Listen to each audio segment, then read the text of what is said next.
Hey, Steve Knoble, Knoble Moto. Got the 04 CRF250 up here on the lift, and we are going to rebuild the Petcock. It is basically the on is not working, and it only runs on reserve, which led me to run out of gas. Luckily, there were some very nice people at Mohican Trail, I think it was, Mohican something Wilderness, who got me some gasoline. It was a nice campground down near Loudonville, Ohio. Anyways, yeah. This is pretty easy to do. You can do this with basic hand tools. Honestly, there's no set time frame, but if you've got an 04 and it's 20 years old, really any 20-year-old bike, something like that, it doesn't hurt to rebuild these things. They work until they start leaking, or you could say they work until they don't, and that's a problem. So, it doesn't hurt to rebuild it. So yeah, let's take it off here. First thing you're going to want to do, take this screw out. This undoes that little fairing thing here from where it attaches to the frame. And of course, you're going to have to do that to the other side.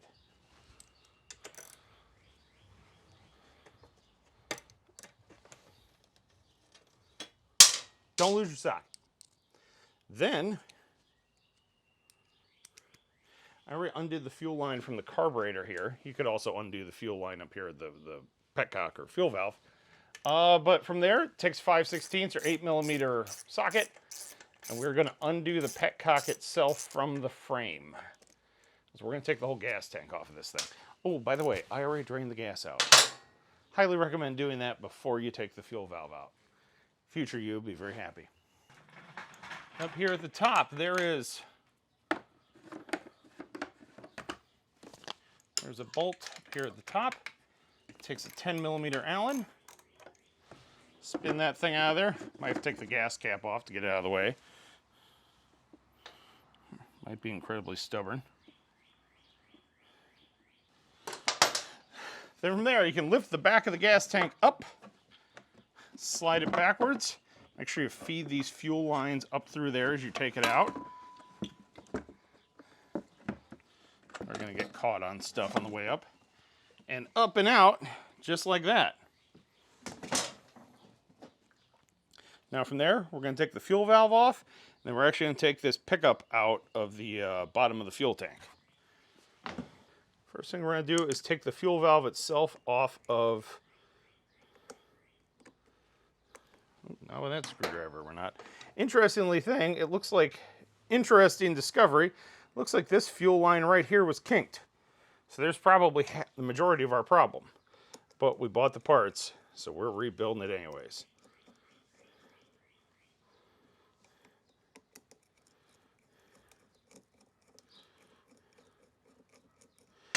Loosen up those two clamps.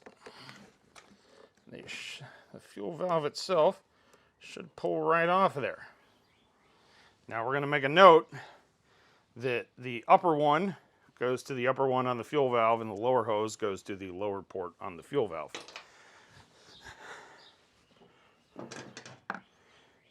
Looks like we'll probably be cutting that hose down, maybe even replacing the hose. While we're in here, we're just going to put new hose on it.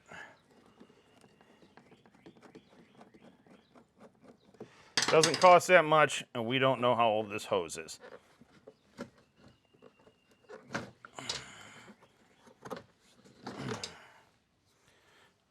From there, take our 8mm socket, figure out what happened to the socket that was just on there, not 11/32.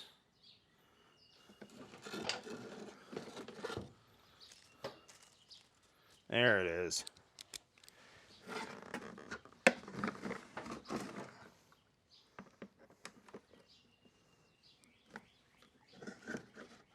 Oh, wow.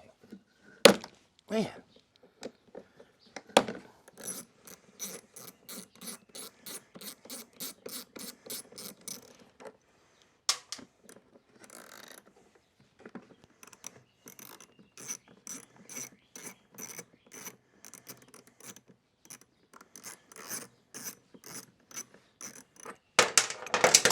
Take those two bolts out of there. Pull this sucker right off the bottom there. Thing looks pretty good there. There's an O-ring here. other than having a bunch of crud around it. This fuel pickup actually looks like it's in pretty good shape. A lot of dirt here around the base, that would be expected. The rest of it looks pretty solid, so we're going to clean that off with some brake clean. Alright, so I ordered a new O-ring, so with all our surfaces nice and clean, we can put this down on here.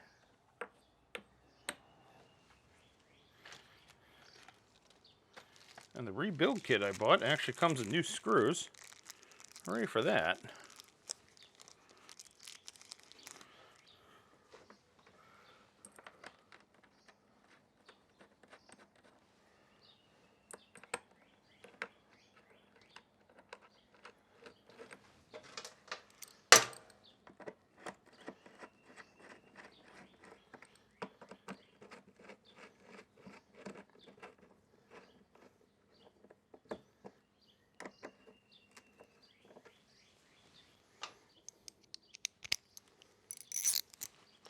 I'm going to run those in evenly and torque both of them down.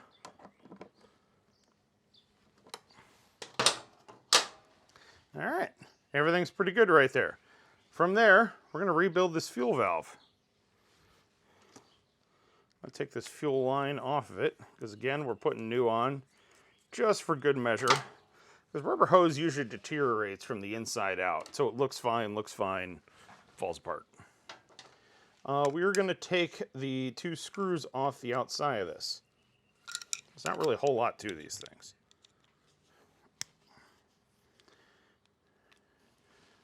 Break both of them free.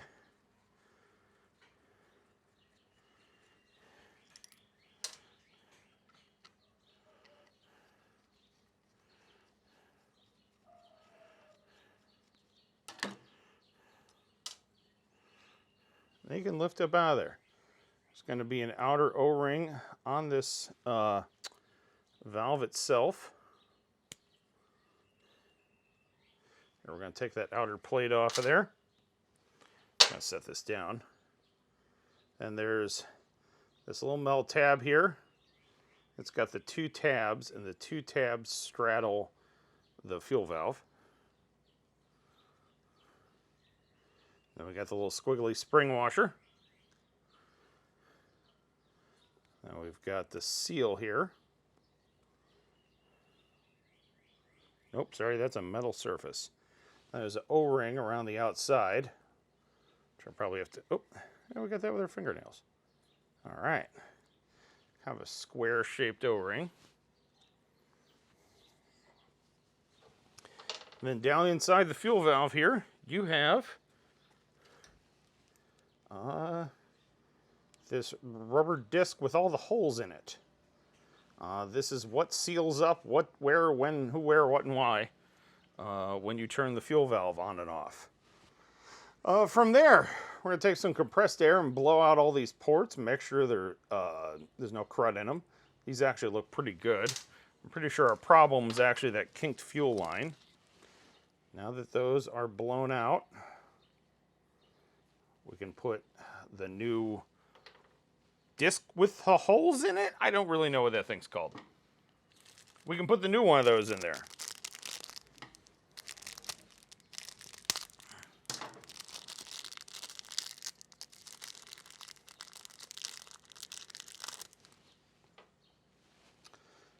Then we're going to take our new O-ring, square X-ring technically, and put it around the outside of the fuel valve. Make sure this thing is not twisted. So when you walk this down in there, make sure you're not pinching the O-ring like right there. Might have to get a small pick, kind of push that down in as you push this thing down in there. You don't want to pinch that outer O-ring or this thing's going to leak. From there, put your spring washer on the outside of the thing. And from there, we're going to put our metal tab on the outside of it. Make sure you put this thing on the right way. Remember, on goes up, reserve goes on the bottom, or make sure the writing's not upside down.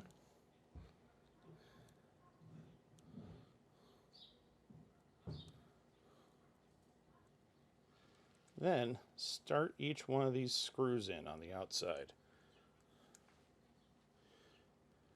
Don't tighten them down yet. Get both of them started in there. Then give it inspection. Make sure everything's centered. Make sure nothing looks out of place. Then run them down just snug. Don't tighten them up yet. Run them down until they're lightly snug. And again, give it a turnaround. Does everything look right? Does it move? It does. All right. Now, tighten those down. Try it again. Does it turn? Does it go to on? Does it go to off? Does it go to reserve? Yes, it does. All right, we're cooking with gas, as they say.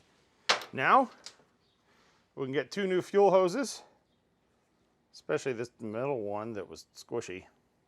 We'll get 2 new fuel hoses, maybe throw some new hose clamps on there while we're at it, and we'll reinstall everything. So, got some fuel line from the local auto parts store. Wait. Don't use fuel line from the local auto parts store. I put that on here. Initially it worked. Then went riding on a 95-degree day. The fuel line got really hot. It got soft and it kinked. It just kind of went like, yeah, and folded right over.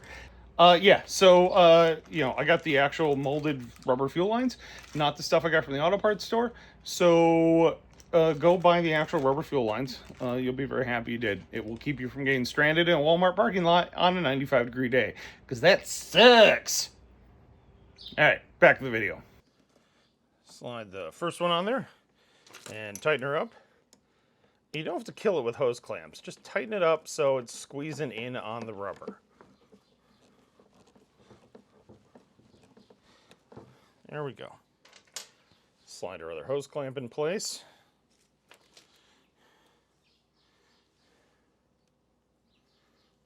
And remember, this is going to bend around. So upper hose to the upper fitting.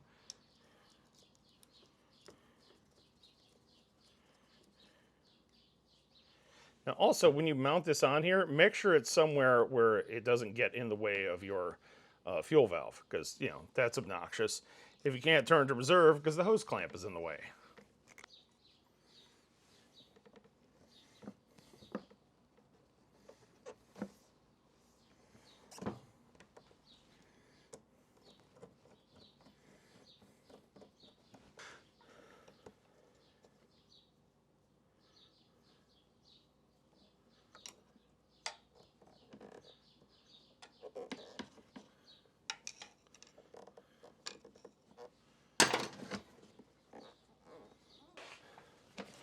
Put our fuel tank back in place.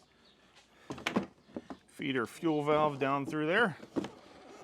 Hook the top in place. Hook the back in place. Pretty straightforward there.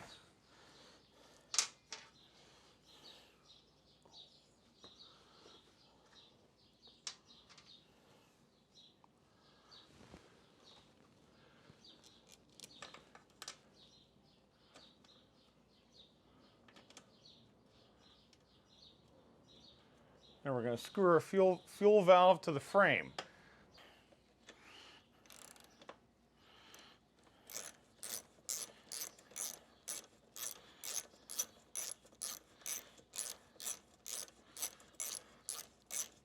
So I actually had to cut another fuel line that was even longer and kind of loop it to the right and then back around. It seems to be working. However, this is just conventional auto parts store fuel line.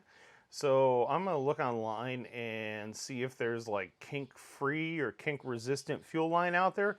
You know, even if it costs a couple bucks more, it'd totally be worth it. But until then, we're going to put it back together because I want to ride this thing. So, from there, put your feed line up onto your fuel valve. Figure out where your final hose clamp went. You could have swore you just had. Put your hose clamp on there on your fuel line that goes to your carburetor. And tighten up that clamp. Put on the little clamp that holds the back of your fuel tank down.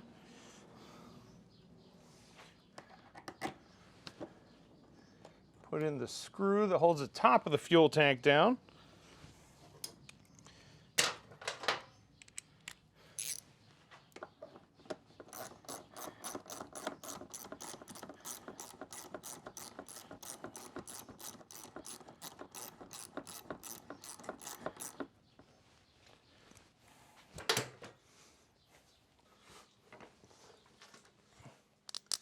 From there, you can take this screw here that holds the radiator bracket slash air scoop bodywork thingamajigger.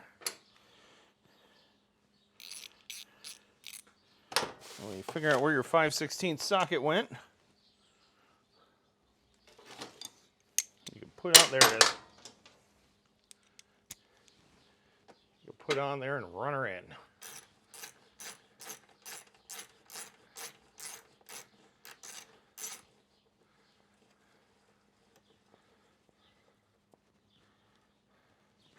Then just do the same on the other side. Turn gas on, see if you got any leaks. There's on. We got nothing. There's reserve. Everything looks good. I'm gonna stick my hand up there, the reserve. Everything seems to be pretty good. And of course, we're gonna check this on a regular basis over the next couple of tanks of gas that we run through it. You know, stick your hand up in there when it's not too hot, and make sure it's not leaking or anything. Yeah, but yeah, that's all I got.